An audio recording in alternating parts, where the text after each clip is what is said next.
morning, Twin Cities. Welcome to your Sunday and welcome to Reckoning with Real Estate, a show about the American dream and building a better real estate company. I'm Paige Kale with the Real Estate Collaborative, and I am joined today by Doug Miller. Hey, Doug. Hello, thanks for inviting me. Yeah, thanks for being here. I'm kind of, we were talking before. I mean, we can talk for hours, so we have 30 minutes to pack a lot in. Good luck. I know. It'll be fun to see where this conversation goes. So I'm going to introduce Doug, and then we'll get started. Doug has been in real estate and consumer protection and a consumer protection attorney in the Minneapolis-St. Paul area for more than 25 years. I was like, is that accurate? And he's like, yeah, more than 25 years. It's always going to be accurate. So for a long time. So he is a real estate agent, an attorney. He is the executive director of Consumer Advocates in American Real Estate, the only nonprofit dedicated to consumer protection in residential real estate.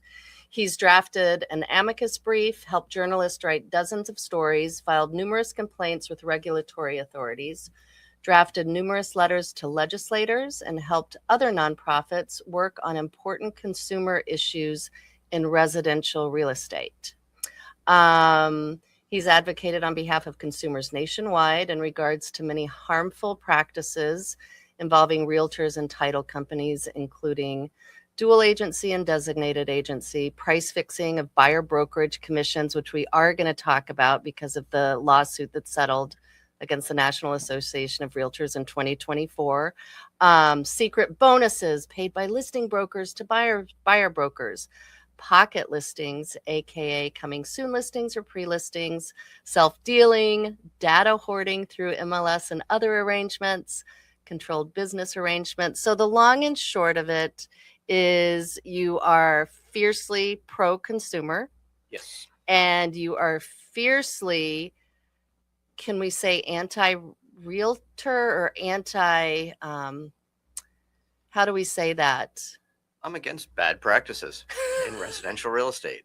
And you think there are a lot of them? You think I think nearly every realtor in the country has been trained to do bad things. They may be wonderful people, nice to work with, but they've all been trained to do things and say things that are wrong. That are wrong. Yeah. So I'd like to know, so you started out as an attorney. You didn't start out as a real estate agent, right? I started off as an astronomy major. Oh, okay. And I had a lawn mowing business that was very successful in college and had to decide between lawn mowing and then law school. I've always had a problem with injustice. Yep. And so I guess unluckily I picked law, and I have been an advocate ever since. Even when I was in school at Madison, I went to work for a small brokerage firm where the owner was the president of the National Association of Realtors. Small world. You went to work for him? Yeah, for this small brokerage, and that's where I learned how to do dual agency. Yeah, they were all about it. They called them hoggers back then. Yep, I remember it. And it was all about deceitful practices. And yeah. So you became a real estate agent while you were in law school? Yeah. Is that okay? Yeah, I think I even started a little before then. I wanted to learn about the industry. Okay. And I was fascinated by it. Did you have an inkling that you would find some dark, dirty secrets, or? Found out really quick. So Okay. I really didn't know. I thought it would just be a fun thing to do. Okay. Aside, learn a little bit about real estate. And while I was in law school, I did a side study on my own on the real estate brokerage industry, fiduciary law, and how it relates to, I guess you could call it broker liability law. I learned things that very few lawyers know about unless they're representing the large realtors, large real estate brokerage firms. Tell us about fiduciary duty. We talk about that on our show. We talk about it with our, clients, the importance of fiduciary duty in real estate when we're representing a buyer or seller. A fiduciary is the highest level of service you can pledge to a client. and you're representing the client's best interest above all others, especially your own. And Mm-hmm. you're not allowed to use it to exploit your clients. You're not allowed to uh, get them to sign documents, persuade them to sign documents that are against their best interests. There's all kinds of liability that comes with being a fiduciary. There should be. Mm-hmm. Uh, Realtors call themselves fiduciaries, and then they basically exploit almost every aspect of that fiduciary duty. Mm-hmm. It's what got me going in this area. My very first case was right out of law school. It was against the Dyna Realty for undisclosed dual agency, and we won that case on What some. year was that? Do you remember? Just roughly. Oh God, I think we started it in the late '80s, Okay. and I think it finished up in early '90s. Okay. We won that case on summary judgment. I was shipped out to DC, spoke with Ralph Nader. It was a big deal. I thought I was, uh, I thought I was pretty cool. Uh-huh. And took me not very long to figure out that how big and bad the real estate industry is. They're the largest lobby group in the United States. The National Association of Realtors came into Minnesota, bankrolled a lobbying effort to legalize dual agency just for realtors. It's illegal for all fiduciaries, always has been. Mm-hmm. And realtors have more conflicts than any other fiduciary when it comes to Mm-hmm. dual agency. The last profession you would want to legalize it for is them. Plus, Right. they have the lowest educational requirements Yes. to become a licensee. And it's still illegal for attorneys. As an attorney, it would be illegal for me to go out there, my firm, Mm-hmm. and have one attorney represent the buyer and one represent the seller on the same deal. We can't do it. And we're trained in how to manage conflicts of interest. So how in the world is it possible for realtors? Big lobbying money. Huh. That's the only reason. Yeah. Well, and on our agency disclosure form, which right, okay. You're going to call that a disclosure form. Yeah. Okay, go ahead. Yes. But it's Commerce requires us to talk to Commerce Department. Okay, go ahead. I'm Okay, sorry. Am I speaking out of turn? Well, you can correct anything Yeah. that I say, but my understanding is we are supposed to talk to potential clients at first substantive meeting Right. about what it means to be represented by a realtor or a real estate agent, all the different types of representation. And what I was getting at is the fiduciary part, the LC Dora. Right. So loyalty, confidentiality, disclosure, obedience, which I always found very odd. Obedience. I feel like they could have picked a different word than that, but reasonable care and accounting. Okay. So acting in their best interest. Following the legal instructions of your client is the obedience yes. part of it. Yes. But you mentioned this disclosure statute and this disclosure form that realtors give out. It is designed by realtors. Mhm. It's Yeah. terrible.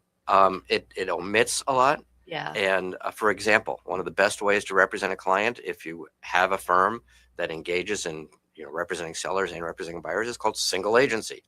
That's not on the form. Mm-hmm. But dual agency is. Yeah, but dual agency is, right. and in that form, it talks about the fact that a dual agent can't negotiate. They can't advocate for you. Right. You get over to the buyer representation agreement or the listing contract, the one document that they are going to read, your clients, and it doesn't talk about it there.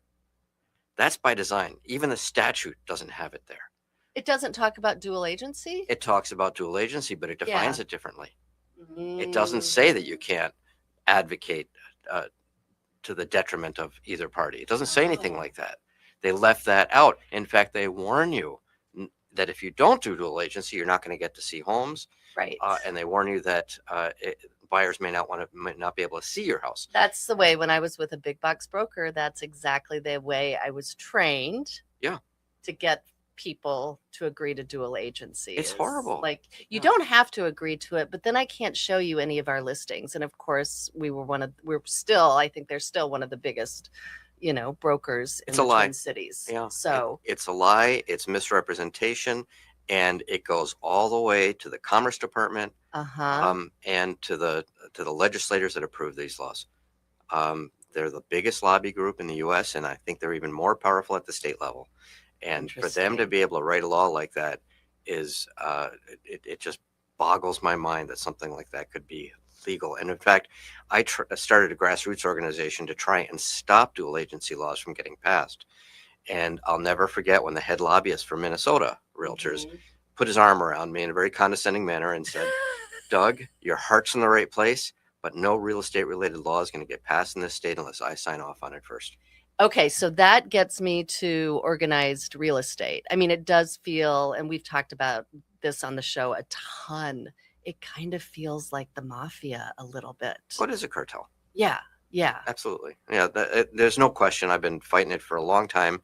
And anybody that digs deep into this industry comes to the same conclusion. Yeah, yeah. Well, and it probably took me, I mean, you had a much faster learning curve than I've had, because I've been, yeah, well, and I didn't really start seeing, I knew that I felt weird being a realtor. Like, I knew that, you know, consumers don't really respect us, that we're portrayed really poorly in, you know, movies and books. And so I knew there was something there, but it probably took me 10 years of being in the business to start questioning it and start not drinking the Kool-Aid anymore. And yeah, dual agency was one of the first things that I was like, this doesn't feel right. Like I'm not representing I can't represent my client to the fullest extent of, you know, the law if it's dual agency, and yet the broker is getting paid. We're all getting paid the same amount for less representation or no representation, or less than, which I was self-dealing in a situation like that, which is when you have self-dealing in a fiduciary relationship, it's tantamount to theft by swindle. So you cannot, as a fiduciary, exploit your client's vulnerabilities. When you do, it becomes a criminal activity. Yet it's being done all the time. All the time in the light of day. Yeah, I've said that it's almost as if people have to turn off their morality switch to do real estate, because they may be being told that these things are fine to do, but unlike you, most just assume that their brokers are telling them the right story, and that what they're learning is correct, and it's not. Right. Well, this is a good place to break. We're going to go on break for a couple minutes. You're listening to Reckoning with Real Estate. I'm Paige Kale. I'm talking with Doug Miller, and we're going to be back in a couple minutes. See you on the other side. Wrecking balls and flights, bringing down the light. Every swing you take might not.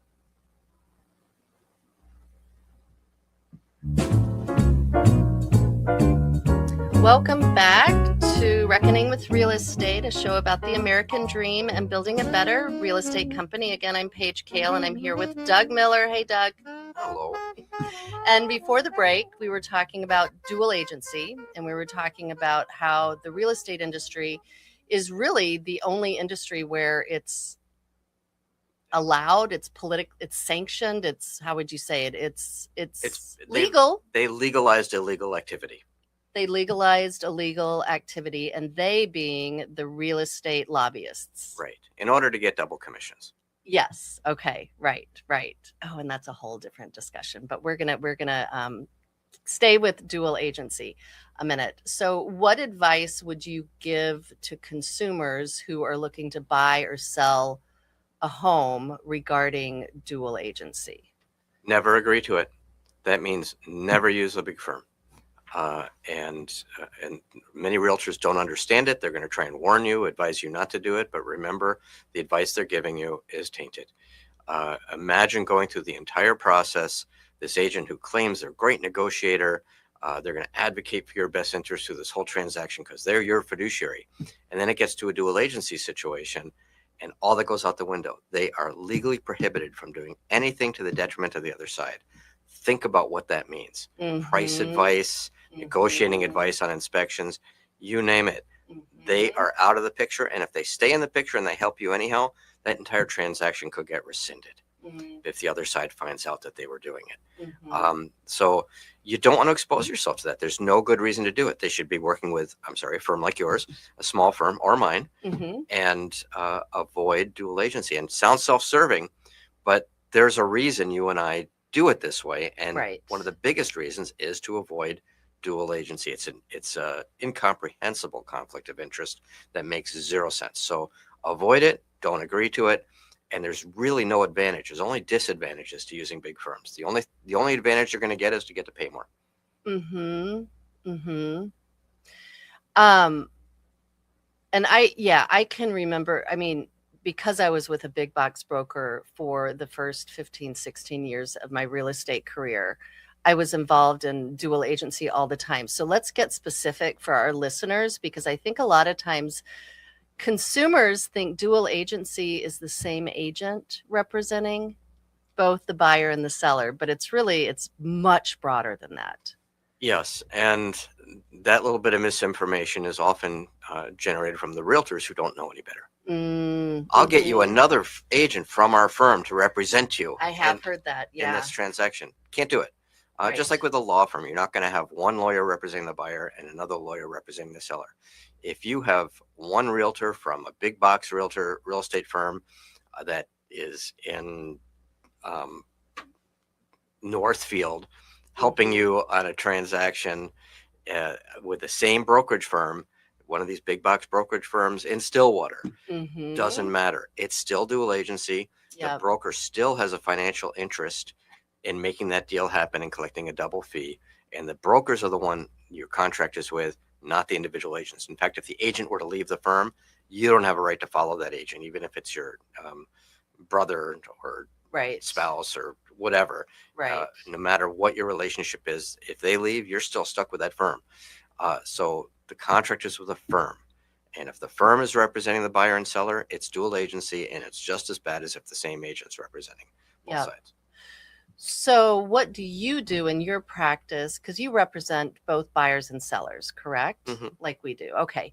So what do you do in your practice if you've been working with a buyer for a while, let's say 6 months, and they haven't found a house, or they've written a lot of offers but haven't gotten one to stick, which we know, we're still kind of in that market. And then you have a seller and you're like, this house would actually be kind of perfect for these buyers Right. that I'm representing.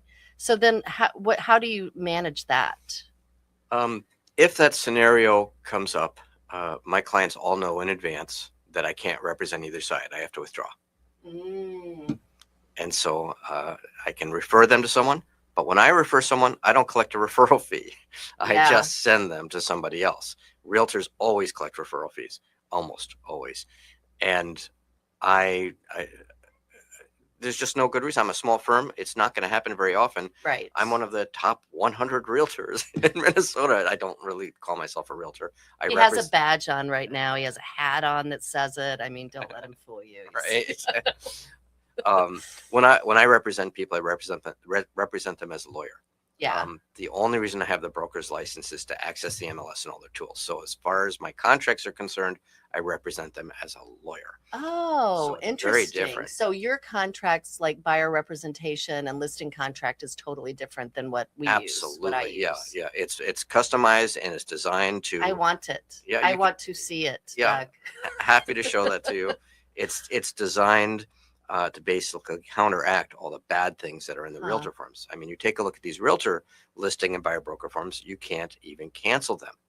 It just says by mutual agreement. Guess who's not going to agree? And I've run into that. We've done cases on it where there's a firm refuses to let the client cancel. Imagine hiring an attorney or a doctor and you decide, okay, they're incompetent. I don't like them. I don't want to work with them anymore. And you say, I want to fire you. And they say, sorry. Yeah. Imagine that. Yeah. We're going to operate on you anyhow because you signed a contract with us. Right. That's not the way it's supposed to work. And fiduciary contracts should have an absolute right to cancel. None of them do. From the Realtor Association and the big firms. But I bet yours do. Yours, Oh my gosh, your yeah, forms absolutely, have yes. And language. Your they contracts. should. Yeah. Yeah. So when you say you like if you have a buyer that wants to, buy a house that you have listed, you step back, you withdraw from your fiduciary duties, you step back. Does that mean you like revert to like a facilitator, No, no. or how does that work? Well, I will ask the buyer if because I've already, been representing the seller on the seller side, and I'll ask the buyer if they'll waive the conflict, and I'll steer them to somebody else. And You'll steer them to like a different a different brokerage, or a different firm. Yeah. Okay. There's, Danny is he's the Waypoint Law. He does what I do. There's a few other, couple other lawyers out there that do it, and there's some other firms that do a good job like yours, Mhm. and so I can just refer them, to people like you. But I think in the 7 years I've been doing this part of my law practice, Yeah, it's come up maybe once or twice, and right, they weren't even interested in the house. right. So they right. wanted to go see the house. So it doesn't happen often enough when you're this small. So as you know, the private listing networks, I don't know, should we segue into that? Because it's related to this whole idea of dual agency. And I mean, it's very related. It's almost like Well, worse. yes, I find it really fascinating that the realtors have solved and found a way around the theory of supply and demand. It's crazy to me. Isn't that amazing that they've done that? They're so smart. Yeah. They're just completely ignoring that. We are altogether. going to take your house off the market. Right. We're going to generate less interest in this property. We're going to do everything we can to make sure the only people that see it are the agents who are working with, and random agents throughout Right. our firm are going to be the only people that get to see this house. So by reducing the visibility of your property, we're helping you because it's a private network list. It's a special service. Right. It's quote. Exclusive and Yes. all of that. They used to call it exclusive. Office exclusives is another word for it. We call it in the nonprofit industry. We call it pocket listing. Pocket listings, right? It's a horrible practice that it serves no good. The only good thing it does is it allows the realtor to collect a double fee, or the real to double in the deals, right, and make double the Don't money. ever agree to that. Anybody who's listening, Yeah. you hear pocket listing, run from that agent fast. Or a private Cancel. listing network, or exclusive, any of that. If they recommend that to Yeah. you, they may not understand how bad it is, because a lot of realtors are, as you say, drinking the Kool-Aid. There's no good reason to ever agree to it. And so for our listeners, the private listing network, and it's something that's been around forever. Like I know the big box broker that I was with, we had it. It was called a name that I won't mention, but we had it and we were encouraged to use it. But I will say not a lot of us did. But it's where, you work with the seller, you secure the listing through a contract, and then it goes into like this intranet kind of within your company where other agents can see it's available, can maybe show it, can maybe sell it before it hits the MLS. Yeah, and Is essentially what it they is. tell you it's a way so you don't have to deal with all the foot traffic and and all the inconvenience of having people coming through your house. Mm-hmm. So limit, and they word it in a way that is very convincing. Mm-hmm. Yeah. And it's marketing is what it is. It's very articulate, savvy marketing. And I think we can say the name of the company that's leading the charge right now to really make this mainstream and use it. Compass Realty is the ones that started. Well, I shouldn't say they started it, because all these other firms are doing it, but they brought it mainstream. And their marketing is a special service, and it just is not. They will say, well, it's a way to keep the number of days on market invisible. Yeah. Who cares? Yeah. Who cares? Yeah. It's a way to test market an aspirational price. Are you kidding me? You're going to get a higher price for this property by exposing it to less people? Right. No. And what it ends up defies logic. And what ends up happening is they are hoping it's going to generate a mediocre offer that you're going to accept, because you're put in a position of accepting this mediocre offer or rejecting that offer and putting it on the full market. Yeah. To see what happens. That's a risk most sellers don't want to deal with. And so I find it terribly misleading, deceptive. And I think that consumers need to be warned. Don't ever do it. Mm-hmm. It's not a service. It's a deception. And so Doug and I met on LinkedIn, and there's a whole group of consumer advocates, some realtors, people that are really kind of pushing back against the system and the status quo and trying to do things differently. But I know the private listing network, a lot of people have said, and I think this is true, that they're using it also, Compass is using it also to attract agents and to get more widgets in the system to make them more money. Yeah, there's lots of financial incentives to do it Mm-hmm. for the business. Mm-hmm. I and I shouldn't say there's no good reason. If you are a famous actor and Right. you know There's a or place for it. Yeah. there could be some scenarios where you just don't want that exposure. You don't want pictures of your house being out there. But if that's your goal, you don't want to expose it to the entire marketplace. Well, then maybe don't publish the address. Yeah. Maybe don't send it to every random agent in your company. Yeah. Instead, get it out there to a lot of other agents or a lot of market in another way. Yeah, so I'm going to say Garrison Keeler and clear cooperation policy as two teasers into our next episode, which you'll be joining for. So thank you, everybody, for listening, and we'll see you next Sunday.